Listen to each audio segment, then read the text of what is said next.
What's going on, gamers? It's your boy Diggs Gaming. Welcome back to Off Hunting's Gaming News.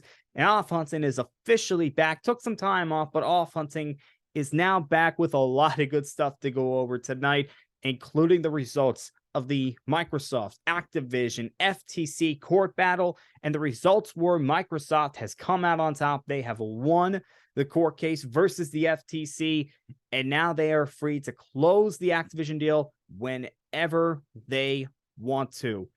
Now, at the time of this recording, it's Sunday night, Sunday the 16th. They have not closed it yet, but I'm suspected that they're going to close it within the next few days. So by the time you hear this, they might have already closed the deal.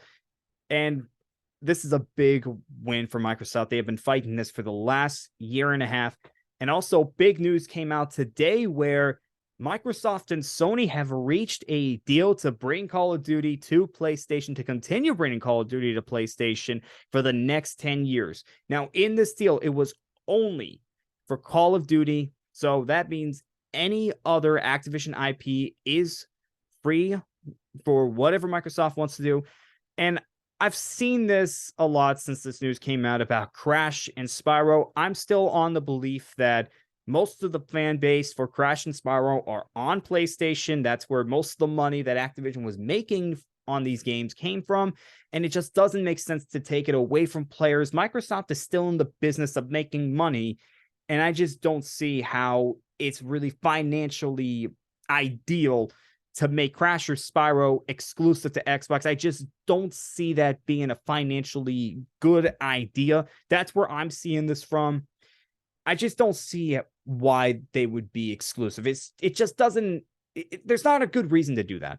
So that's where I have been at when we talk about Crash and Spyro. Any other IP, free use, and I would expect most Activision IPs, whether they are old or new, are going to be Xbox exclusive, but we know that Call of Duty is not going to be that for the next 10 years. And I'm really going to assume that Crash and Spyro are going to continue to come out on every single platform. Now, the FTC did try to file an appeal, and they tried to get the restraining order extended on this deal, and that got denied.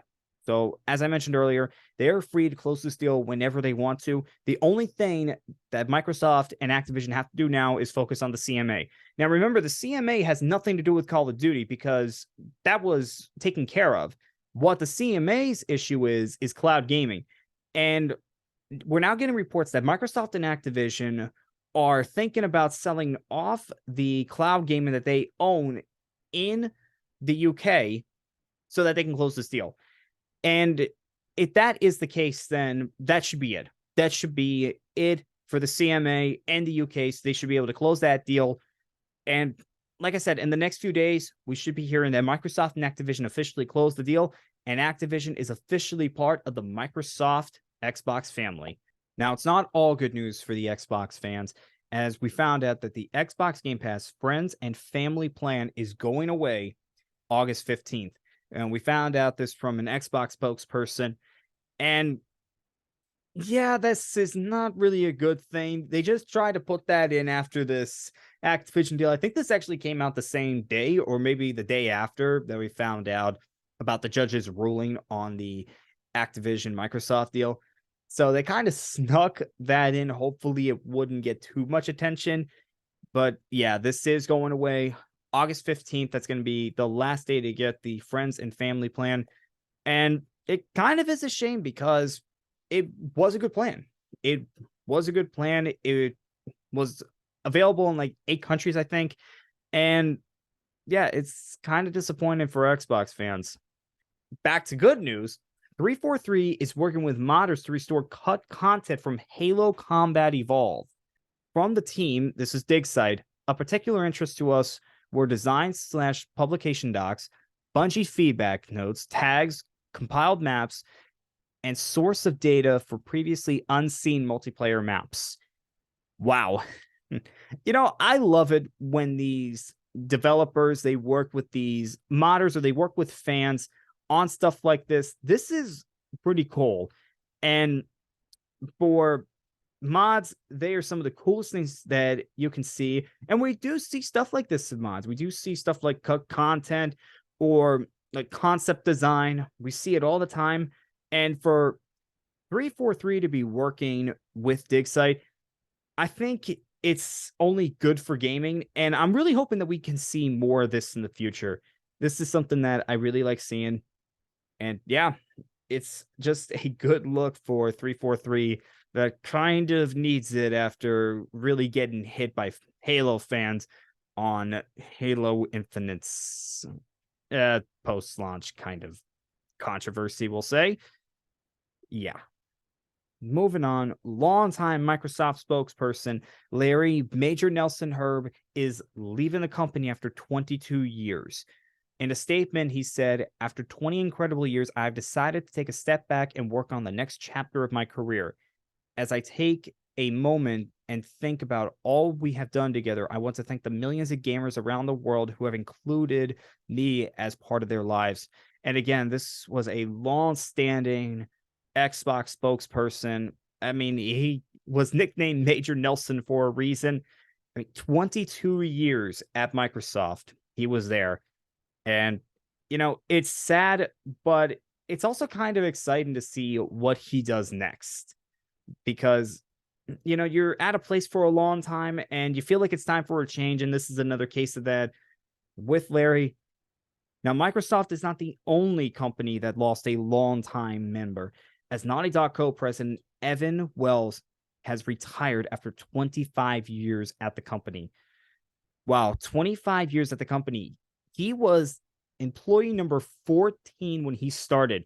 So he was there basically from the very beginning. He saw this company grow to the point where they are one of the best developers out there, one of PlayStation's power hitters when it comes to games. And I really hope he gets to enjoy his retirement. Again, it's kind of bittersweet because you're excited for him on the next part of his life, but it's also sad because this was somebody that was there for a long time and you wonder what's next for the company now that he's gone. Well, Naughty Dog's other co-president, Neil Druckmann, is going to take on responsibilities as head of creative. And Neil Druckmann, I mean, he's another one. He's been there forever. And really, there was a discussion on whether he was going to leave the company soon, whether it was just leaving the company as retirement or moving on to something else. But no, it was Evan Wells that was the first one to go with the co-presidents. Now, Neil Druckmann is not the only one that's taken on new responsibilities, as Allison Mori has been promoted to studio manager and head of operations. Arnie Mayer is going to be the new head of culture and communications. Head of technology is now Christian Gurley. I hope I said that right. Eric Pangilian, hope I said that right, and Jeremy Neitz are the co-heads of art departments, and Anthony Newman is taking on the role as head of production and design. Yeah, so a lot of moving around over at Naughty Dog, and this is what's going to happen when a big executive leaves. It just opens up not just one spot, but things do get opened up because you're promoting and you're moving people around. So now that gets opened up, then another position gets opened up. So you will see this a lot. And you know what? Naughty Dog, again, they are one of PlayStation's power hitters, and we'll see what's next for the company with Evan Wells now retiring. Moving on, Insider Gaming is reporting that Sony is investing $2.1 billion in gaming research and development, with the focus being on their live service titles. And with Sony involvement in the live service market, this doesn't surprise me one bit. They are really going all in on these live service titles. I mean, we know how many they want to put out in the next 5 years. And I know there are people that are really concerned with Sony's involvement in this and how they could be losing touch with who they are in terms of a gaming company. I'm not too concerned about it because Sony is always a company that is not afraid to take a risk. I mean, they took a risk when they got into the video game market in the first place. And with what they did with the original PlayStation, it was a risk well spent. So, and you have to realize, as a company, you can't just stand still and keep doing the same thing that you're doing because time is going to change. You got to change with the times. And that's really what Sony's trying to do right now. They're really trying to get ahead of this live service, really set the standard for what a live service title can do. That's why they brought in Bungie. That's why they had these companies working on this. And you know what? Sony is always surprising us with the stuff that they do, with the games they make, with the accessories that they have. I mean, the Dual Edge was something that caught us all off guard with how well that was developed and how great that console is. I mean, that controller is, my bad. So, you know what? This doesn't surprise me one bit. And if anybody's going to crack the code on how to properly make a live service game, it's probably going to be Sony. And with the help of Bungie, I mean, that's just even better. Now, the last thing for PlayStation, we finally have a confirmation date and price for their accessibility controller. It will be releasing on December 6th, so right before Christmas, for $89.99, so $90. And yeah, that sounds about right for accessibility controllers. I mean, people really were concerned that PlayStation is going to charge an absurd amount for this controller, and $90, I mean, it is pricey. It is pricey. I mean, $90, that is a lot of money, but it could have been worse. It could have been worse. So that's really all I have to say right now on the accessibility controller.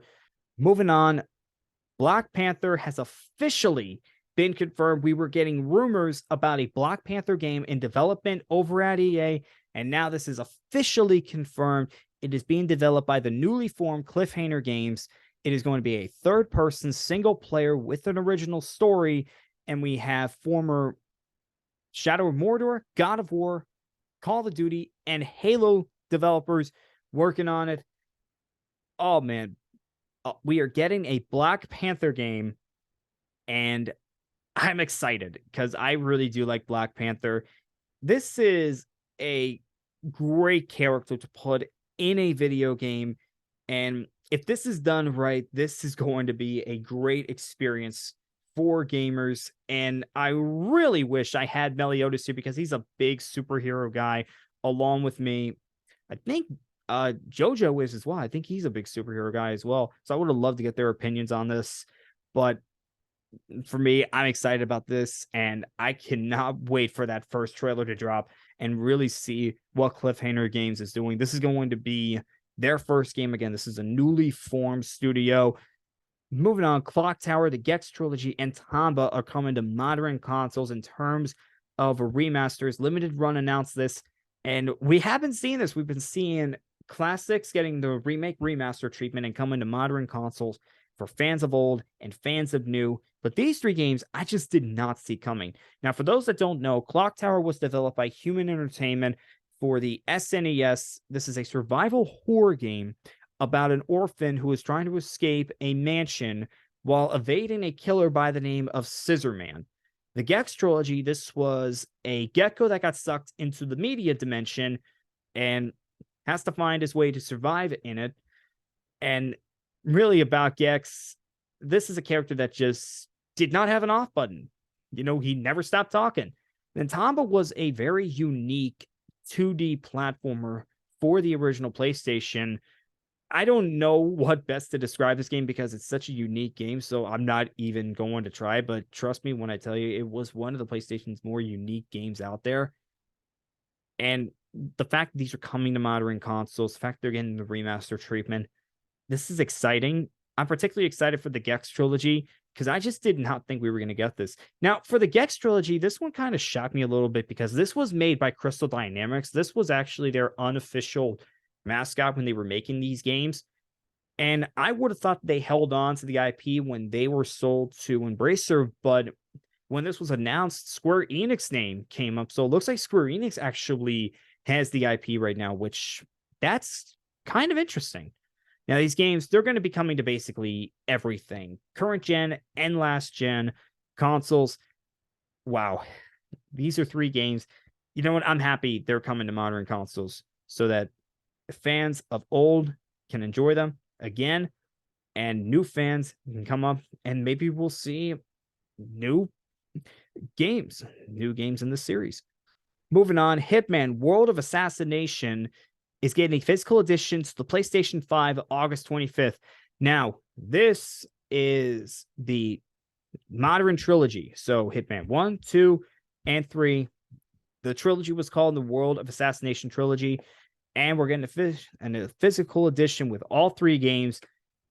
For Hitman fans, that's going to be exciting. And that's all I really have to say on that.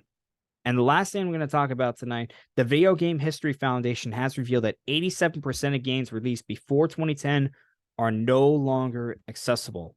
And that's kind of scary. Video game preservation has been a topic in the gaming community for the last few years now. And when you see numbers like this, you understand why. Because you're seeing games that people have grown up playing and they are no longer accessible.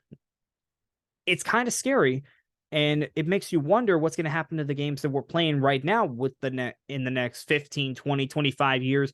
Are they going to be accessible? Again, these are games released before 2010, which doesn't seem that long ago, the games that could be included in this. And it really makes you question, what do we do in the future in terms of video game preservation? How do we preserve these games so that we do not lose access to them? And it's going to be a topic for a while until a solution or an answer can be found about this. And this is a topic that, we could talk about for an hour, but I don't have that kind of time. And I don't have the rest of the Off Hunting crew with me. So really, this could be an episode all on its own. Maybe. I don't know. All right, guys, that was the gaming news from the past week. We'll be back next week with that week's gaming news, and hopefully we find out that the Activision-Microsoft deal has closed, and I'm hoping to get at least some of the rest of the crew in for next week. And as always, we will see you guys next time.